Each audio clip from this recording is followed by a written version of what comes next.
I have lights, like I have box lights. So one, I apologize if there's any glare in the background because I'm still trying to work out where I can put it so that I don't get glare off the glass of my bookshelves because I love them and I need them. And yeah, lights and glass just don't work.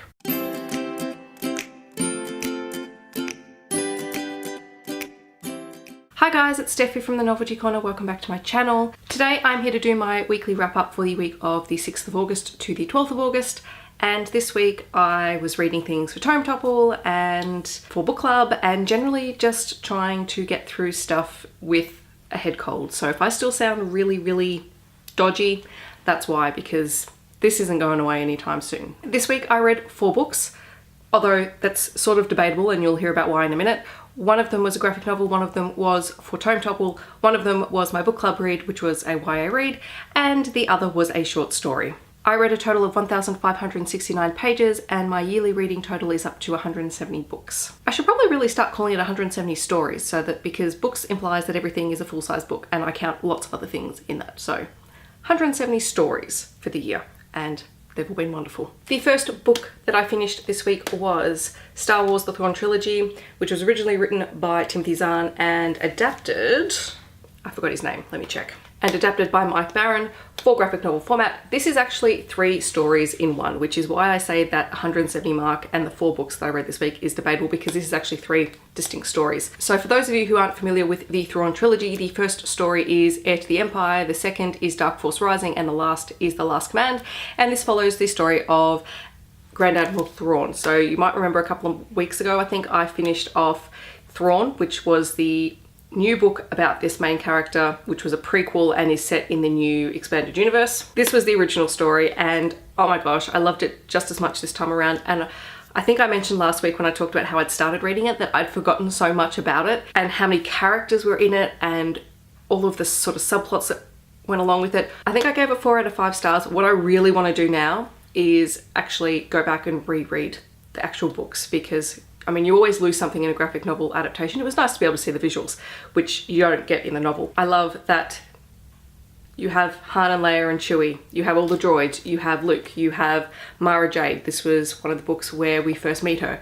You have Wedge, who is one of my favorite characters from the Star Wars universe, and I completely forgot that he was in this story. So I absolutely adored it. It is set 5 years after Return of the Jedi. Luke Skywalker is obviously on his path to becoming a Jedi. Leia and Han are married and Leia is expecting her twins. One of the last of the Empire's warlords, Grand Admiral Thrawn, has come out of the woodworks and is basically causing trouble even though the New Republic has sort of eliminated most of the former Imperial threat, but now they need to contend with Grand Admiral Thrawn and this is the story of what happens in that and I love it. The second book that I read this week was Ghost Year in Gaptown by Michael Pryor. This is the YA Room's book of the month and I absolutely adored it. It is a young adult paranormal story set in Melbourne and it is about a family of ghost hunters. The Marins have basically run as a very small family operated ghost hunting industry in Melbourne. Ghost hunting does run in families, but not every member of the family has the ability to see ghosts. Anton does, but his father doesn't. So they work together to track down these ghosts and send them on their way. Anton is not completely sold on going into the family business of ghost hunting and he has been convinced by his father to have a gap year, which in Australia is the year that a lot of students take between finishing high school and starting university, to use that whole year to dedicate himself to ghost hunting, and then at the end of the year, if he still decides that it's not for him, his father will reluctantly let him choose his path. Anton runs into an English ghost hunter named Ronnie Cross, who has been recently moved out here, and she belongs to a much larger organisation of ghost hunters who do things in a very different way to the Marins. The two of them notice that there is a huge spike in ghost manifestations around Melbourne, and they go on the hunt to try and solve why that is happening. This was just fun. It was absolutely hilarious. There are so many jokes about Melbourne.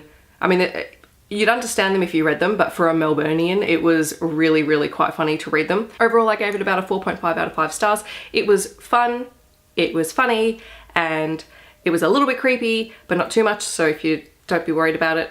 And I enjoyed it. Then the book that nearly killed me this week was The 12 by Justin Cronin, which is part of my Tome Topple TBR. This book is like 740 pages long, and it is the second book in the Passage trilogy. This was an interesting book. It took me a long time to get into it, a bit like The Passage, to be honest, because these books rely on a very well fleshed out world, and despite the fact that they might appear to fit into the horror genre, they're actually very character driven, and I'd forgotten how much I liked of that from The Passage, because in my head this is just intimidating, and I knew it was going to be dense, and it is dense, and it doesn't do what sequels normally do in that it doesn't continue the story right where it left off. This actually goes right back to the beginning of The Passage, and we start seeing events play out from the perspective of various characters who we met in the first book, but we may not have seen the origins of their story. The book itself is actually broken up into 12 sections, hence the title The 12. Also, the 12 refers to the 12 original viral characters from the first book.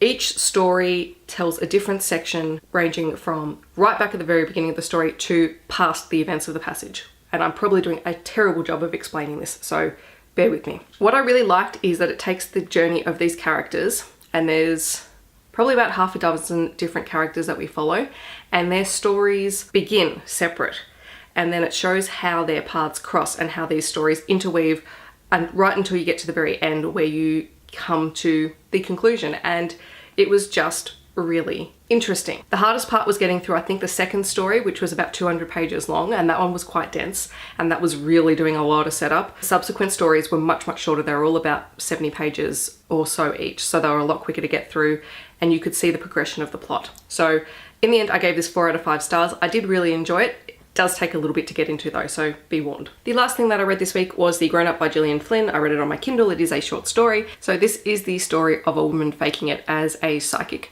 and also doing some soft porn stuff in the back of house. And she makes her living by telling people what they want to know.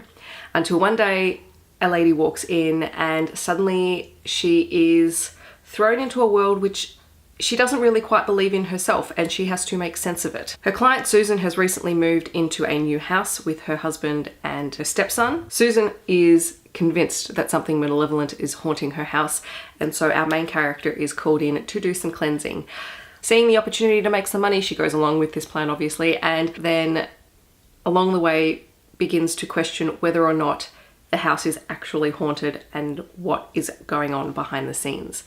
It's only a short story, it's about 70 pages long. It was a little bit creepy. I gave it 3.5 out of 5 stars, only because I wish there'd just been a little bit more to the ending.